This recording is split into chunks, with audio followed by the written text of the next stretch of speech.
Welcome to the Fantasy Football Hub YouTube channel. Bakar, we are back. Game week 24 is just around the corner. The people need some tips and advice. You are the perfect man to come to. This is a Game week 24 preview, my friend. How are you doing? Hello, Jack. Hello, and welcome to all the listeners and viewers. It was a rough week for me. A long overdue rough week. I had 65 points. I was lucky enough to own Richarlison. Captain Solanke didn't pay off. At least I owned Watkins. I was very close to captaining Watkins actually on the video last week. My armband was on Watkins, but I moved to Solanke closer to the deadline, unfortunately. But the big talking point of the week was that I benched Phil Foden, and it was very unfortunate given the way it turned out. I had Gordon, I had Saka, Gordon against Luton, Saka against Liverpool, Richarlison away against Everton, got a 15-pointer. Palmer, home to Wolves, was a captaincy option, 8 points. Solanke was my captain. Haaland got an assist, and Watkins. So I practically had very little choice but to bench him. It's unfortunate that the variance went against me, but it's something that I've sort of made peace with. I think the thought process was right. And this season, I'm sort of being content when I'm happy with my decisions and my rationale behind the decisions. I don't really care about the outcome. Of course, it was harsh, but more often than not, it would be right. So yeah, I'll brush it aside and I'll move on going forward. Yeah, I completely agree. I think with your team, I would have done the exact same. I would have benched Foden. I didn't like how he played in the previous game against Brentford. I mean, I benched him as well. I did make a mistake, though, I think, in benching him for Bowen. I think that is a mistake. When you look at the fixtures of your 7 players, as you just said, and the form that they're all in, you couldn't really bench any of them for Foden, who didn't look good in the previous game. It's unlucky. It's variance. He's in now, at least, for the double. So Yes, it is what it is. Silver linings. And also, it's not the biggest red arrow. You know, you still have Richarlison there. You still have Watkins. I mean, I think if you had a couple of them, you were going to be okay. I'm very happy with the position I'm in. I mean, Yeah. I'm 85k at the minute. Yes, it was a brutal red arrow. I mean, I went from 56 to 85k, but it's fine. I mean, it's double game week season, and now we're gonna have more variances incoming. I can't really complain when I've had like 2 red arrows in 16 game weeks. Honestly, it's fine. That is very true. You will come across these weeks every now and then. It's perfectly fine, no problem. Okay, my friend, let's move on then, just to talk about the upcoming game week. 1 game week away now, of course, from double game week 25. Let's talk about players that double there. I want to talk about strikers, actually, in particular. Who are the strikers, the attackers, to be targeting in double game week 25? Who are the best options? I think Haaland is almost a dead certain lock in for me, and I think he's a triple captaincy option as well. He's likely to be my triple captain. The only alternative that I might consider is Dom Solanke. He didn't serve me well this week, but irrespective of that, I think he's a good option if Bournemouth double in 28, which is likely to happen. Is that likely now? It is likely. I've spoken to a few fixture experts, Ben Krellin, Talha, and all of those guys think that there's around a 60 to 65% chance of it happening in 28. Wow. So if it is announced before game week 25, then I will give Tom Solanke triple captain I'll give it a thought. But if it's not announced before 25, then I'm pretty certain that I'll just put it on Haaland and forget about it. Apart from Haaland, I think the one that really stands out and one that is like the big poster boy of the FPL community this week is Darwin Núñez. And I think rightly so. The fixtures are extremely nice. Burnley at home, Brentford away, then Luton at home. And whenever Darwin plays, he is going to get chances. Now, whether or not you get lucky with him scoring or end up smashing your head if he misses chance after chance, depends on your luck. But you have to sort of buy a ticket to the lottery to get the haul. And I think I want to be part of the fun, most probably, as well. Do you think this is a good week to get him in then with, obviously, the Burnley fixture before the double? Absolutely. I think if you're getting him in, this is a very good week to get him because Liverpool are projected to score a high number of goals this week. Burnley are all over the place, and you're giving yourself more chance of catching that haul, which I really like with Darwin. I guess Tony is an alternative because he has the confirmed fixture in game week 29. He also plays in 26 as well and has the double next week. But I think when you look at the next 2 game weeks for both, when I look at Liverpool's fixtures, Burnley at home, Brentford away, Luton at home, and when you compare them with Brentford have Wolves away this week. Then in the double, they're playing Man City away and Liverpool at home. I think Darwin is worth the extra transfer over Tony. I mean, there's every likelihood that you move from Darwin to Tony in 26, but I think it's worth getting Darwin in now over Tony rather than getting Tony in right now. I think that extra transfer that you use is going to be worth it. I fancy Darwin to outscore Tony by at least 4 points in the next two game weeks. Ooh, okay. So Darwin definitely the preference there over Tony. Yeah, I think so. Now the question is, Bakar, if Darwin is the best option to get, I mean, to be fair, if you are looking to get a striker in anyway, who out of these, I will say, I don't know, not template three, but a lot of people do have these three forwards. Obviously, Haaland is locked. Watkins off the back of an 18-pointer. And then Solanke, Fulham away. I mean, yeah, he disappointed last game week, hasn't been phenomenal recently, but can you sell Solanke before Fulham away? I think whichever one of Watkins, Solanke you sell this week comes down to your team. And I'll run you through the pros and cons of selling either, actually. So if you sell Watkins, the good thing about it is that you free up plenty of cash. So there's 2 million, nearly 2 million that you free up, and that could prove significant. And let's say, for example, in your team, you don't have Trent. So it can allow for an upgrade to Trent. In my team, it can allow for an upgrade from Gordon to Jota. So that is something that I like with Watkins, is that he sort of offers that extra flexibility. When I look at them in isolation, I think selling Solanke is probably better, because when you look at the fixtures for both Solanke is playing Newcastle away next week and then has Man City at home in 26. Yeah. But when you look at Watkins, he has Fulham away in 25 and then Forest at home in 26. And even this week's fixture, I would probably fancy Watkins against United to outscore Solanke against Fulham. So over the next three fixtures, I definitely think that Watkins is going to outscore Solanke. Now, whether or not that is significant enough to justify you ignoring that extra 2 million upgrade that you're going to get is dependent on your team. The other thing is that with, let's say, a lot of this comes down to what happens tonight in the FA Cup fixture. Let's say if Aston Villa beat Chelsea, then Aston Villa are going to have a confirmed blank in 29. In that case, you can make an argument for selling Watkins right now and for Darwin, and then you can move Darwin onto Tony in 26, completely ignoring Watkins all the way till 29, till basically the time he blanks. Now that Haaland is back in the picture, we don't really need any other captaincy option. So I don't necessarily look at Watkins as a captaincy shout either in any of the game weeks to come. So he could be sold in that sense. But when you look at it in isolation, when you look at their points and you compare Solanke with Watkins, I do think that Solanke is a better sell for sure. Because I think Watkins will accumulate more points. A brief mention then on captaincy for this week. Is it straightforward back to Haaland? I think it is. Yeah. I mean, we're back to the days when we're perma-captaining Haaland, and I think he's going to be my captain each of the next 3 weeks. Everton at home this week. I think he'll score. Now that he didn't score last week, I think he's going to want to perform well. He's long overdue a goal, and against Bournemouth as well in 26. I mean, double, he's likely to be the triple captain. So yeah, it's a fairly straightforward decision for me. Coming back to the Darwin point, I think whichever one of Watkins or Solanke we sell this week is likely to come back into our teams in 26 anyway, because Darwin is going to blank in 26. And I think, assuming that Villa beat Chelsea tonight, and obviously that would mean that Villa are playing in 29, that means that if you're selling Watkins this week, you can then possibly get him back for Darwin again in 26. And likely the same for Solanke, because the carrot here with Solanke is that Bournemouth are likely to have a double in 28. And if that is to happen, then you'd want Solanke in as well. So I don't think this is a huge debate. I personally think it's fine selling either, to be very honest with you, because I agree.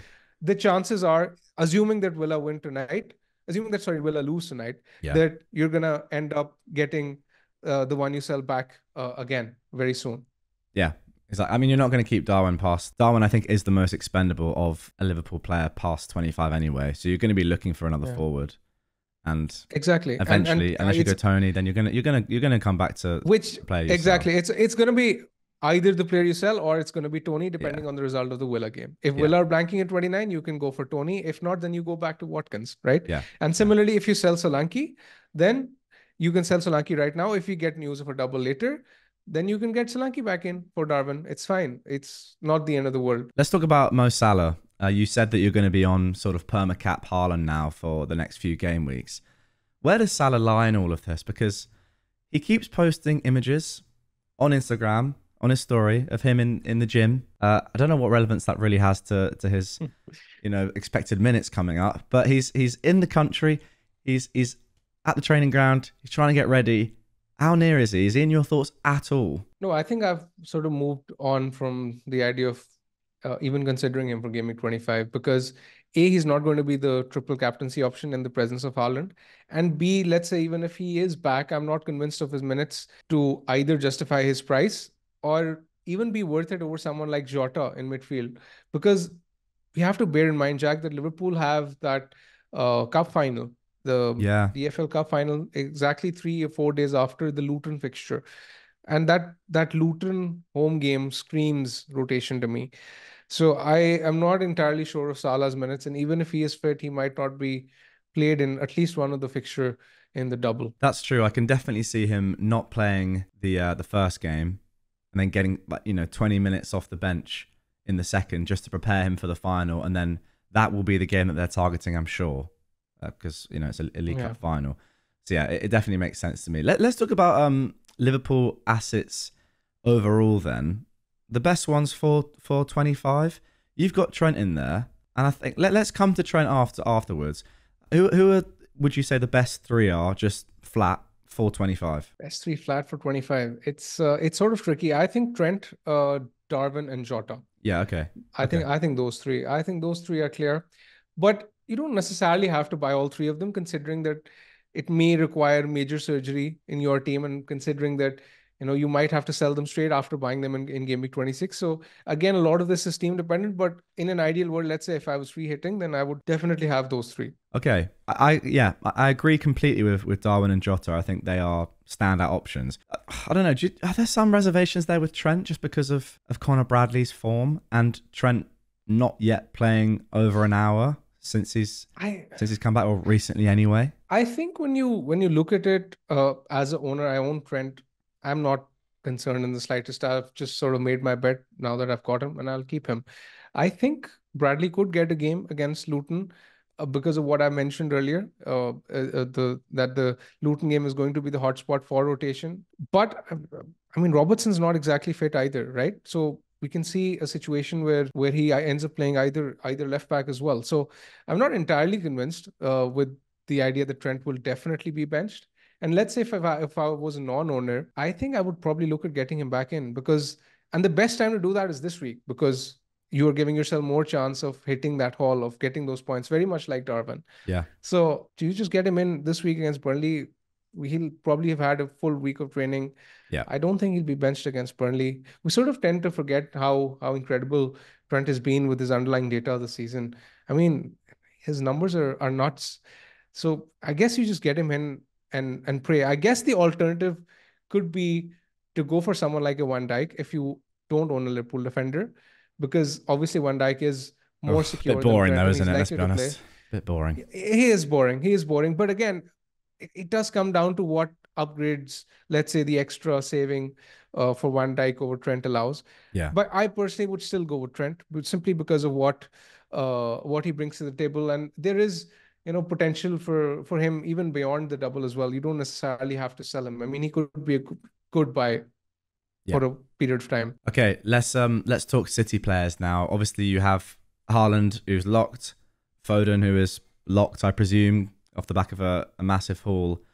Who is the third one you're looking at if you are looking at bringing in a third one? I think it's going to be a defender. I don't think I'll get De Bruyne, to be very honest, because my midfield is fine. I have Richarlison, I have Saka, and I have Palmer and Foden, and I just don't see a world where I can afford 10.5 million De Bruyne for either of those. I mean, I have Gordon, but Gordon and De Bruyne are a long way off. Yeah, you can't just go from Gordon to De Bruyne. So, yeah, exactly. I don't think I'll be able to make that upgrade. So I'm happy with the idea of owning Foden and Haaland, and I think I'll jump to a City defender. I think I will sell either Charlie Taylor or Porro next week, depending on Charlie Taylor's fitness. Let's say if Charlie Taylor is not fit and he's not available in 26, then he practically becomes useless. Yeah. And I'll sell him for a City defender, in which case it could be either Walker or Guardiola. depending on whoever is looking more likely to start at the point. It's either going to be Taylor to Walker if I can afford it, and if not, if let's say Taylor is not Yeah. looking that he'll be fit for 26, then it's going to be Porro to Guardiola or Walker, because it removes a blanker in 26 and adds a doubler in 25. I agree with that. I think that is the quite an easy set of moves there. It's moves that I'm looking at myself. So yeah, can't hate on that. Let's talk about players that are. To be fair, I mean, I'm looking at your team, and there aren't really that many clear, players that you have to get rid of immediately. Everyone looks okay. I mean, even Porro, and the fact two that, plum fixtures coming up. Exactly. I mean, the good thing is with my team is that I have double Arsenal defense, which I still rate very, very highly, despite the recent lack of clean sheets. But and the front eight sort of allows me to bench a player here and there. So for example, if Gordon is out for a game week or two, I think I was going to bench him anyway for this week. Yeah. So it doesn't really affect me as much. I think I'm in a good position, but I do think that a hit is inevitable at some point. So when I've been saying this for a couple of weeks and it hasn't happened, but now that the doubles and blanks are finally approaching, I will be absolutely shocked if I don't end up taking a hit before game week 26.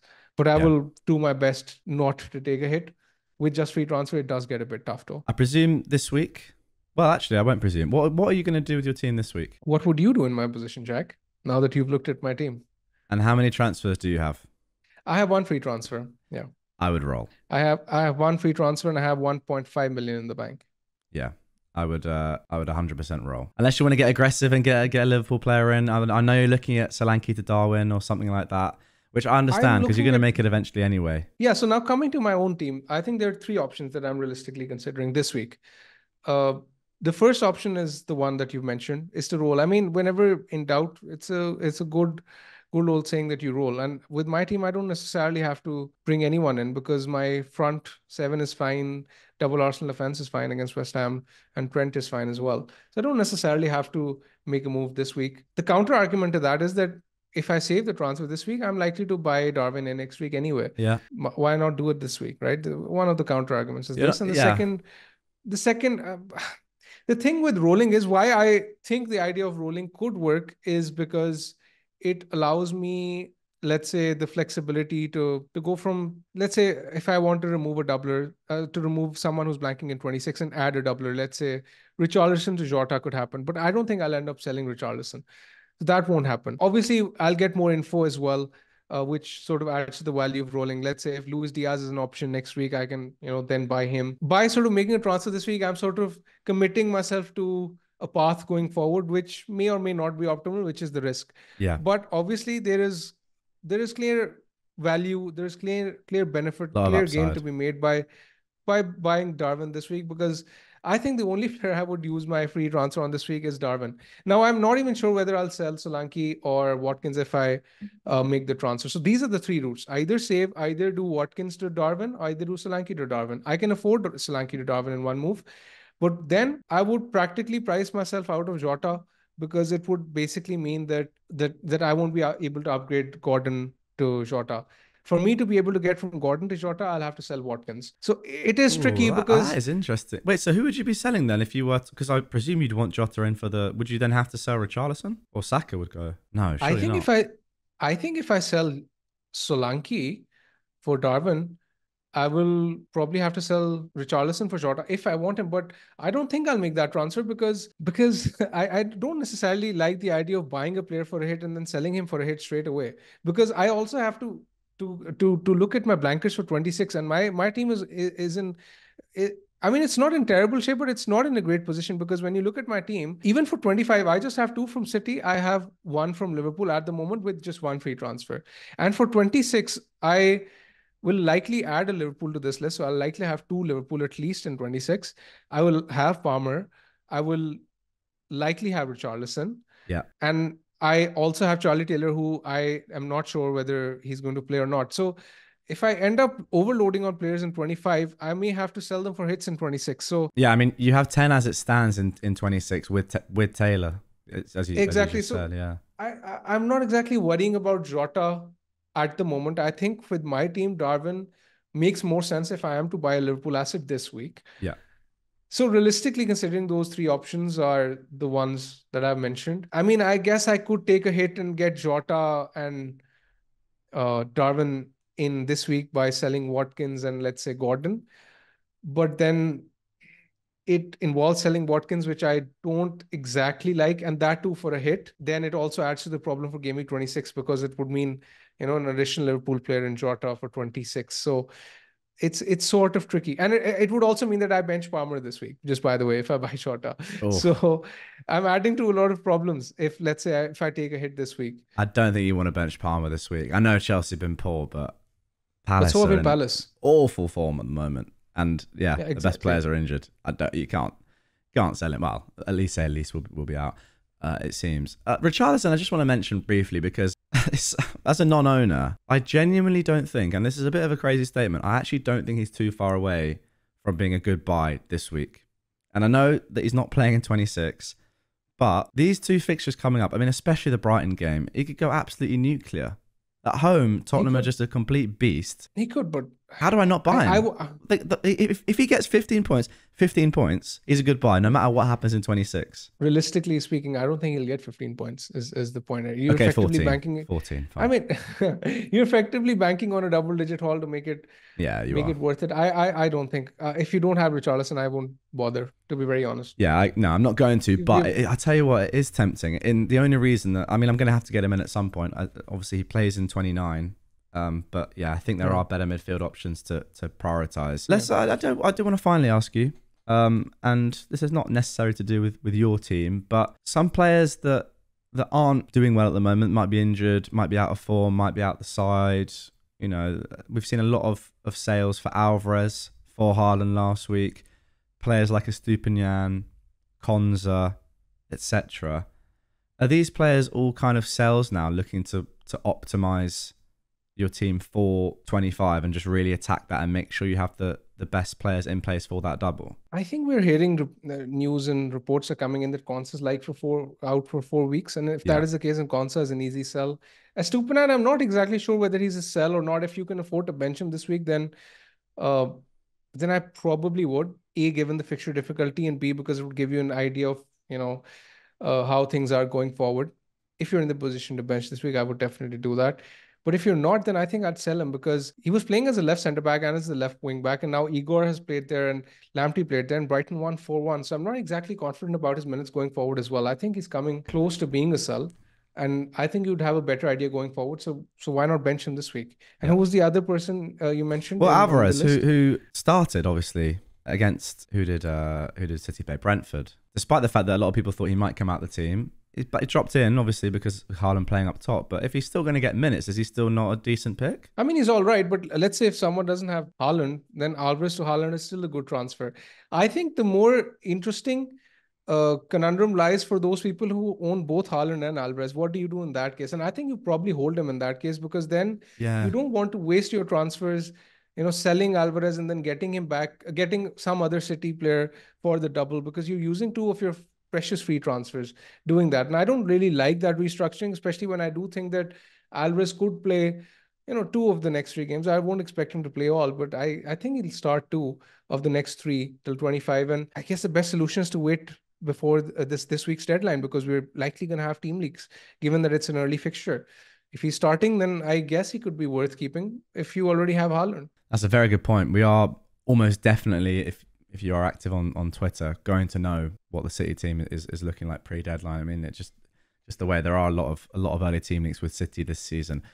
All right, final question for you, my friend, before we look at your AI suggested transfers quickly to see if they align with your thinking, is chips with 25 in mind. If someone out there, their team is not set up that well for 25 for whatever reason, or 26, and one of those game weeks is either going to be really tough to optimize for or just isn't looking great, do you think it's worth using any sort of chip, perhaps like the wild card this week, to prepare for next week? I don't necessarily like the idea of wildcarding this week. I still think there are too many things that are up in the air. I think at least wait till game week 27 because in game week 27 we'll have a fair idea of what is going to happen in game week 29. We'll have a better chance of knowing the game week 34, 37 blanks as well. At that point, we'll know whether or not Bournemouth are doubling in 28. So I just see a lot of value in waiting with the chips. I mean, sure, you can take a hit or two if your team is in dire straits, but I think for most teams, I would refrain from the idea of wildcarding. All right. That yeah, makes sense to me. I completely agree. AI transfer time now. Would you look at that? Recommended option, bank. Bank or Alternative option. alternative What do you think it is? Solanke, I know. Spoiler alert, I did check I think before these the ones, to be fair, recording of the audio. they do make sense. I'd be very surprised They, if those weren't your options. I think these could change. Let's say if Villa win tonight and Villa are blanking in 29, then Yeah. I'm not sure whether this will stick. It could easily become Watkins to Darwin. So I'm not entirely sure. I'm completely on the fence between Watkins and Solanke, to be very honest, because as I said, in isolation, selling Solanke is definitely better, but overall, selling Watkins allows for more upgrades. I will decide where I'm at closer to the deadline. Very, very, very close That's a call. good point. You know what I'll quickly do on the fly? Just have a look at we'll have a look at Watkins versus Solanke just on the comparison tool. I just want to see what the predicted points are for these guys over the next 5 or so. Watkins is absolutely going to be higher. It's going to be much higher for the next 4 or 5. But then if you factor in a Watkins blank in 29, then it's going to maybe flip. And what I don't think it will also factor in a Bournemouth double as of now. No, it So, doesn't. Yeah. exactly. So I Watkins is definitely going to be higher for the next 3 or 4, but after that it's going to flip. Yeah, I mean Watkins' underlying numbers that I've got up on the screen here are obviously better, but it is very close. And if you're looking at like XG and big chances, shots in the box and stuff, it's actually Solanke who really comes out on top there. But yeah, let me just quickly set a range. Game week 24 to game week 29 for forwards. Watkins 32.3 predicted points. Solanke 29.1. So the difference is 3, and that is without the Solanke double and with the Watkins game in 29, as you said. Exactly, So that which could is change why I everything. don't think it's an easy decision. That's why I don't think it's an easy decision over the long run. It's a tricky one. Now, I'm showing a bit too much here on the screen. I'm showing a little bit too much. Normally, you've got to sign up to the site to see these things, but you know, I give a little bit to you guys just to see what you can get your hands on if you do sign up to Fantasy Football Hub. Bakar, thank you very much as always. Pleasure. Guys, if you would like to take advantage of everything you've seen in the video today, recommended tools, my team tool to see how your team is looking over the next 5 weeks, predicted points, comparison stats, whatever it is, there's so much stuff. I mean, the dashboard just got updated yesterday and it looks phenomenal. It really does. Click the link down below. Sign up to Fantasy Football Hub. Thanks, Bakar. Good luck next game week. Take care, mate. Good luck. I to hope you Darwin as well. does the business for you, as I'm pretty sure you're going to be bringing him in. I reckon you're going to go for it. I think so as well, but let's see. It's not something that is locked in. It's not locked. It's not locked. But yeah, let's see what happens. Thanks, guys. Good luck, guys.